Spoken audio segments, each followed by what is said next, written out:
Hello and welcome back to GeoIng.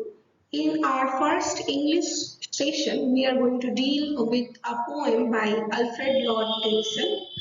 It is called Ulysses. But before starting with Ulysses, the text of Ulysses, we are going to have a glimpse at the life of our Tennyson. So let's get started.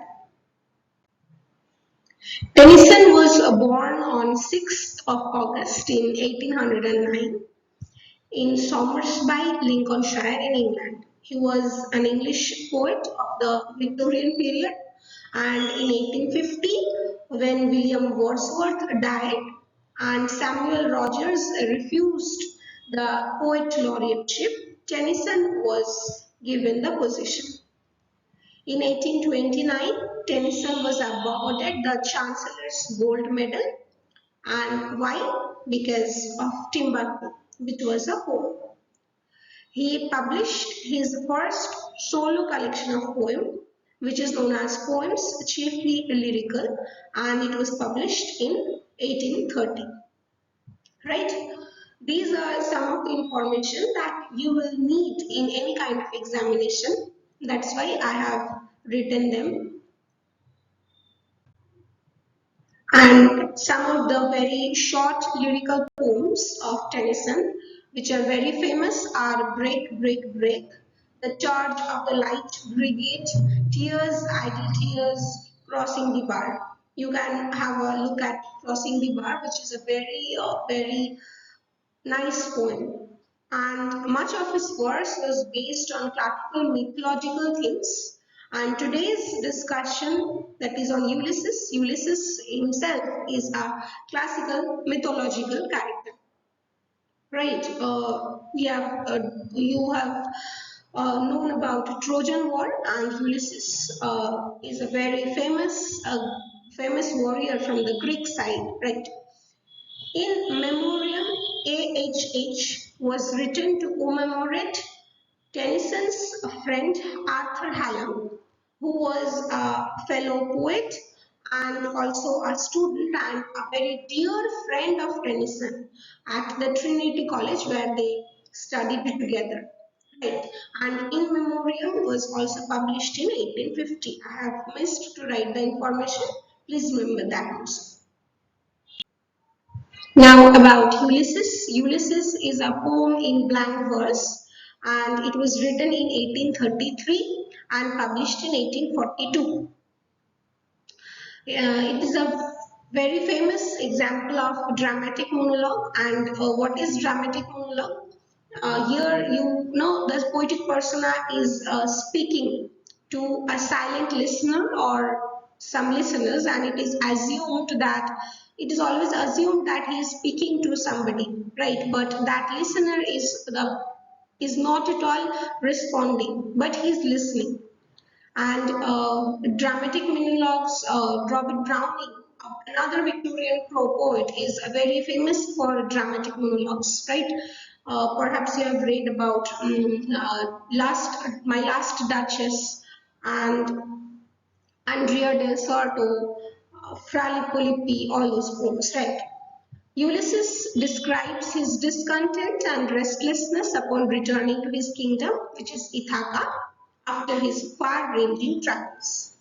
Right, as he has been returning from after winning the Battle of Troy, right, in Trojan War, and while returning, he was having several kind of adventures. Now, while after having those several kinds of adventures, now when he has returned and he is now sitting in his palace, now he is very restless. Why? Because he wants to go back and have those adventures again, and therefore he is on his way again to he is leaving, right, his kingdom, and he is expressing his discontent, right, and he is convincing, and in dramatic monologues there is a sense that that every speaker is explaining something to the listeners, right. And here Ulysses is also explaining why he is leaving and why does he need to leave, right. So now let's begin with the poem. Today we cannot have a discussion on the whole poem, but a few lines, and in the next video we will discuss the rest part of the poem. Right. It little profits that an idle king. Why it little profits? Little profits means it is of absolutely of very little use, of absolutely no use. That an idle king. Why idle? Because he is not having any kind of great adventures, no battle, nothing. And all these youth, through his youth, he has always attended battles and he had have various kinds of adventures. Therefore now when he has to just sit on his throne and discharge his duties, therefore he is now thinking that he is having no work, no, therefore he is considering himself to be an idle king, right? By this still hearth. Hearth means the floor of the fireplace, right? England is a very cold place, therefore they have to lit fire. And why still? Because it lacks warmth. The warmth it lacks here, it is about the warmth, the heart, that the warmth of the heart that it lacks of Ulysses. Among these barren crags. Why barren? Barren means unfruitful, right? And crags means steep kind of hills. Now Ithaca is a place where it is very unfruitful according to Ulysses. Why? Because Ulysses is not liking Ithaca anymore. Therefore, he is saying that still hurt, barren crags, right? There is always a connection, emotional connection. You can, when the place you do not like, you will find it very grey. But the very place can be a very jolly place for another person. As because Ithaca is not no more useful, no more liked by Ulysses, therefore he finds the hearth still and barren crags, right? Matched with an aged wife, as he has also grown old. His wife has also grown old. I meet and dole unequal laws unto a savage race. Meet and dole means to discharge duties. Unequal laws, the laws are very unequal. That means Ulysses himself is not at all satisfied with the laws of his country, right? And to a savage race. Why savage? Because according to Ulysses, the race, the people, they are very barbaric kind of people. Why? That hold and sleep and feed. Barbaric because they have no aim in life. They always pile up things. Hold means to pile up things, and sleep, and they always eat, and they know me not. Why? Because Ulysses was not there in his kingdom for so many years. Therefore, it is very obvious that his subjects, many of his subjects, will not know him properly. Right? I cannot rest from travel. Why?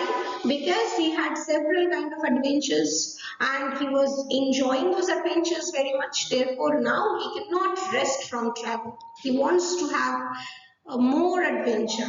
I will drink life to the lees. Means he wants to enjoy life to the very core of it. Lees means the sediment that is left after you drink.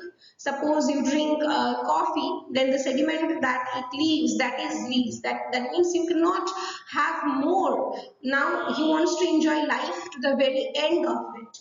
All times I have enjoyed greatly, have suffered greatly.